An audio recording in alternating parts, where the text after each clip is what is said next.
Hi everyone, I'm JD from Willow Journals. Welcome back to my channel. I have got my reading journal in front of me and I want to share what I've done so far. I have put sort of like a contents here of what I have read so far this year, just the title of the book and the author. I was going to save this page for a title introduction page, but I think I might have to include this page as part of my list of books I've read. So we'll see how I do that. If I need to, I can always add a new piece of paper though, maybe washi tape it in so that I have an extra page to write that on. Maybe I'll do that, not sure, but I like having this right at the front so I can see and remember, oh yes, those are the books I read and the order that I read them in. And so here was my very first page spread. For most books, I'm just doing a single page per book. If it's a book that I got a lot out of and I have lots to write about, then I will do a double page spread. And it depends on how much different decorative elements I have as well. And I like this idea. I could have just done a picture of the book and my thoughts, writing them down, but I love this idea of decorating the pages. I'm, a visual journaler coming from that junk journal style that I love so much. So I've got a few different elements on the page just to decorate on each of my page spreads. If I don't have anything in my stash to decorate the page with, I will try to do a drawing, which is what I've done here. Washi tape is a great way to decorate pages. It just lays down a nice background, and I love tying in the washi tape to meet the book. So for example, it talks about kind of like stars, this transcendent. I'll talk about these books as well, these two books that I read, and my thoughts on those in this video as well. But yeah, just the stars and how that was, I remember reading like an article that this author wrote about this book, and he mentioned the stars and how that popped out at me. So I put stars on the page through this washi tape. And then this one I used this kind of office style ledger type of or grid washi, because Eleanor in this book, she works in an office. She's very structured, she's very methodical. And so I thought this kind of tied in with that theme. And then, yeah, I'll just do a quick little flip through of what I've done so far and then go back to talking about these books. Because I do have a process video, a junk journal with me episode with this one.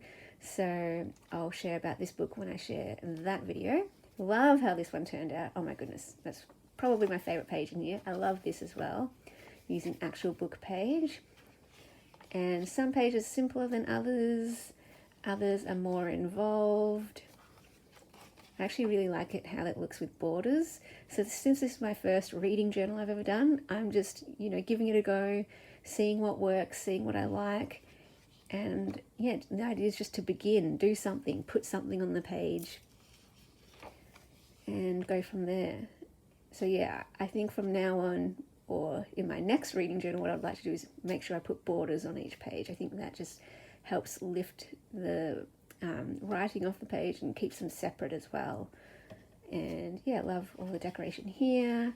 That's the latest one I've done, and I've already stuck in the book for this one and need to do my thoughts on that one. So yeah, I'm loving it. I'm loving how it's turning out, and it's really, really fun. So let's just go back to here and let me just share my thoughts on these two books. So, and how I'm doing it. So format, I find that that's really helping me, because sometimes I don't want to go straight into writing a big spiel. It takes, when you're journaling, it's quite, for me, an emotional investment to journal. And sometimes I'm just like, oh, I'm not ready yet to go to that place. It takes too much energy and emotion. So for me, just to get started is the main thing. And so I'm glad that I started with format first, because I can always, that's just easy. I can write that down for each book. And then why I read it, and then key thought or thoughts. And I might add a new category if there's more I want to talk about. I put when I started reading, when I finished reading, so that kind of gives me an insight into, was it a page turner or was it a slog? And maybe also putting the date reminds me what I was going through at that time in my life, and that kind of thing just gives me the context of when I was reading it, which helps again bring these books to life for me on my reading journal pages. So this one, yeah, Fully Human. I read this while I was in Melbourne because my sister had it while I was staying with her, and yeah, I love reading while I'm down there. I love reading on holidays, and it was going to be a challenge to finish reading it by the end of my holidays. So I did read it quite quickly and therefore didn't retain as much as I would have liked to, because I was just trying to speed read to finish it before my holiday ended. But one of the key things that I read that stuck out to me was this idea. I can't remember what he was saying specifically, but something like there are 3 truths to life, or 3 or 5, I can't remember how many it was, 4 or 5 or 6 realities of life. And if people can understand these realities, then something about they won't struggle as much,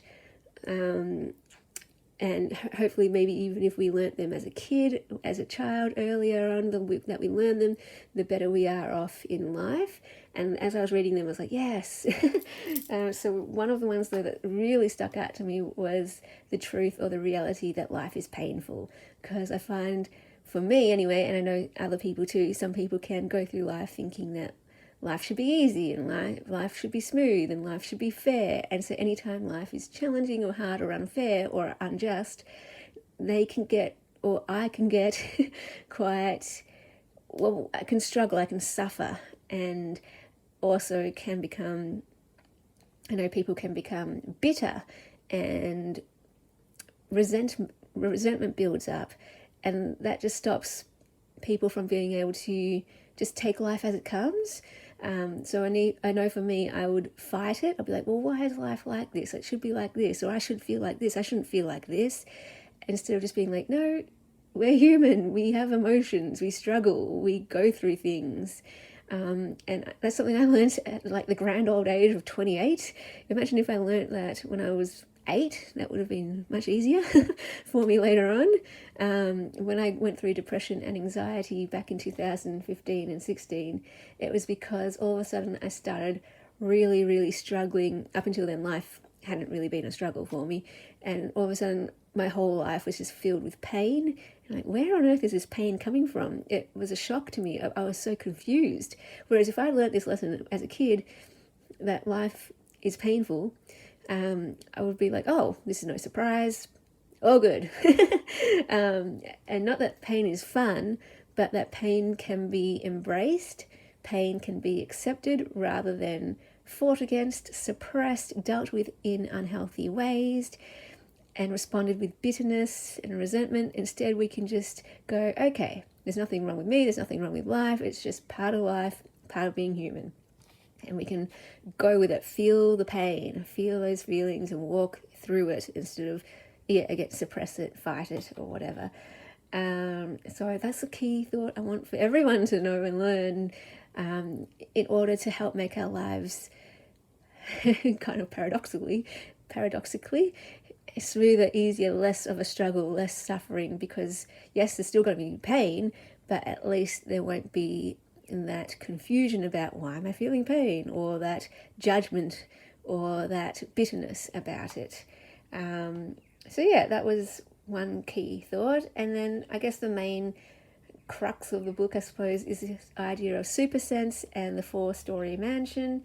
Super sense, kind of the idea of our body is good and our senses are good at picking up on what we need and want, kind of thing. And sometimes we ignore it because we're not aware of this super sense, as he calls it. And then for me, I can, in my life, relate that to when I had depression and anxiety.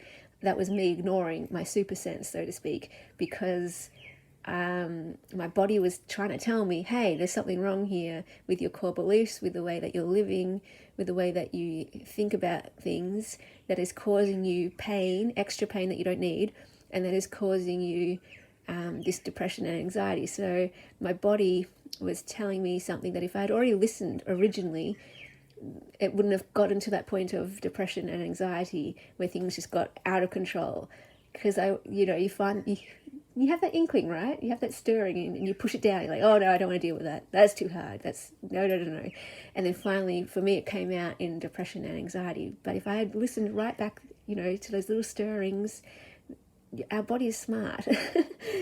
And the idea to get in touch with that and to listen and learn what it has to say to us so that we can be healthy human beings in the world instead of turning through these destructive patterns. For me, it was definitely a lot of suppression and ignoring my super sense, what my body was trying to tell me, what my heart was trying to tell me, ignoring all of that and just pretending, oh, everything's great, just be strong and just keep going on. It's like, no, there's actually some stuff to deal with. It's like, oh, no, I don't want to deal with that. But actually, we need to deal with it. That our body is smart, it's wise, and we need to listen to it. And then this idea of the 4-story mansion about kind of, it's just a framework. There's other frameworks out there of how humans are, but this is just one of them that might help you. The idea that there's 4 levels of what makes us human, and we need all 4 to be fully human, and we need to have them integrated, if that makes sense. So some people ignore their body. Some people ignore their emotions. Some people live off their emotions and ignore their thoughts, their rational brain. And so body, emotions, thoughts. I guess you could go body, heart, mind, and then transcendence, this idea of more of the spiritual side, more of the what's your purpose in life, meaning, that kind of stuff. And I guess this matches up with Maslow's hierarchy of needs as well. First, we need our body to be safe and secure, food, water, shelter, that kind of thing is another model to think about. But this I guess was helpful. And maybe this book would have spoken to me more. As you can see, I only gave it 2 stars. It might have been helpful before I went through depression and anxiety, but because I already did a lot of this work and learned about this through that depression and anxiety journey and my learning of mental health and psychology and different things, I felt like I was just reading stuff I already knew about. And so, that's probably why I gave it 2 stars, just because I mostly agreed with the book. I mostly was all on board with it and that kind of thing. But in the end, it didn't really add anything to my life. And so that's why I gave it 2. It wasn't a bad book. I'll put it here, but just a bit bland, I guess, because been there, done that. But just another framework. It could give you a language to talk about this kind of thing, or a way of seeing this thing if you've never seen it like this before. So totally worth it, I reckon, for that. But like I said, I've already gone through this kind of stuff and got these insights in other ways previously. So that's that book. Let's go on to Eleanor Oliphant is Completely Fine. So earlier this year in January, I actually signed up for our local library, which was the best thing ever. I've resisted it for so long because I want to own the book. Are you with me? But then finally, I'm just like, wow, I really need to save. As a low-income earner, small business owner, I'm just like, man, I can't be buying books all the time. And I used to buy books every single week almost. I even had a rule in my earlier days, back in my 20s, that if I walked into a bookshop, I had to buy a book. That was my rule. Now my rule is don't buy a book. My goodness. And so I finally signed up for the library, and I walked out with 5 books in my hands, and it was just, oh my gosh, 5 books that I wanted to read. And it felt like Christmas and birthdays all wrapped in one. And ever since then, I've been hooked. So if you're one of those people who resist going to the library like I did, you want to own the book, honestly, it's the best thing ever. I love the library. And it's great because some books you want to read once, some books you're just testing out, you don't know if you even like it, so you don't want to own those types of books. But if you find one that you really love, go out and buy it then. So something like these, I would never want to own these, so a library book is perfect. Anyway, so why I read this one, I was chatting with a friend, she loves reading books too, and she was talking about some books that she had read and that she recommended. So I got a whole list from her that I've been working my way throughout this year. And one of the books was this one. She said that it was really good. It had a really amazing twist that she didn't see coming.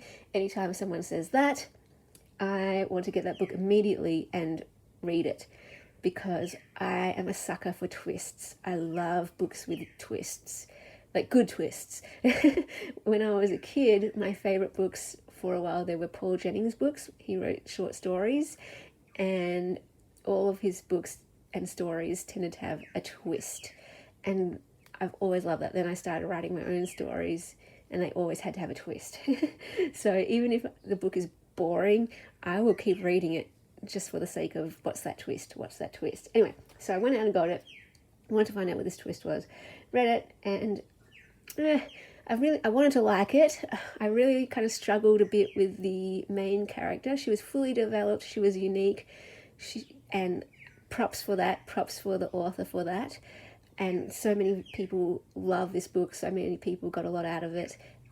Me, I kind of just didn't really like the main character, and I guess it's sort of the point. She's kind of odd but charming. I think you're supposed to like her though, and I just didn't really. To all the people around her, she's kind of annoying, but the idea that we get to see her and find that charming nature to her, but yeah, she wasn't my favorite.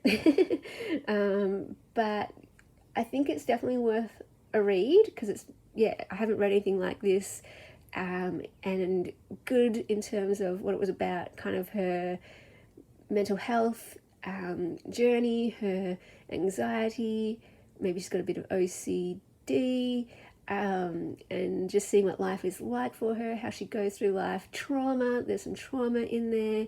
She goes to, okay, the spoilers in all of my, when I talk about these books, there's always going to be spoilers, just so you know. She goes to see a psychologist in the second part. It's a 2-part book. And that was quite interesting, because I love psychology and the therapeutic relationship. I quite liked seeing how that therapeutic relationship worked. And my favourite part of the book was actually her friendship with Raymond. Raymond was probably my favourite character. He was very likeable, and friendly and quite kind and sweet. And their friendship was really lovely. So I did enjoy that. But in the end, I guess for me where it fell flat especially was that twist I saw coming. And I don't know if that's a likely thing to happen for everyone. I think for me, why I saw it coming is because I'm always looking for that kind of twist now. Ever since I read We Were Liars, wonderful book, really good book. I've always been looking out for, there's a huge twist in that one, and I've always been looking out for that same twist now in other books. Not on purpose, but I'm just wary of it now, because it got me, that one. So now I'm just like, is that real? Don't know. And so I saw that twist coming, and I guess that lost the punch there. But yeah, it was kind of good. I gave it 2 stars. So yeah, maybe I could give it 2.5. Great themes and stuff. I'd say give it a go, but not my favourite. So, but this reminds me of Eleanor and Raymond. They would meet for coffee. So yeah, those are those 2 books. I hope you enjoyed this video, and I'll see you in the next video. Oh, and if you've read these books, let me know your thoughts as well. Bye guys. A big thank you to my beautiful patrons who supported me in August and allowed me to do this full time for another month.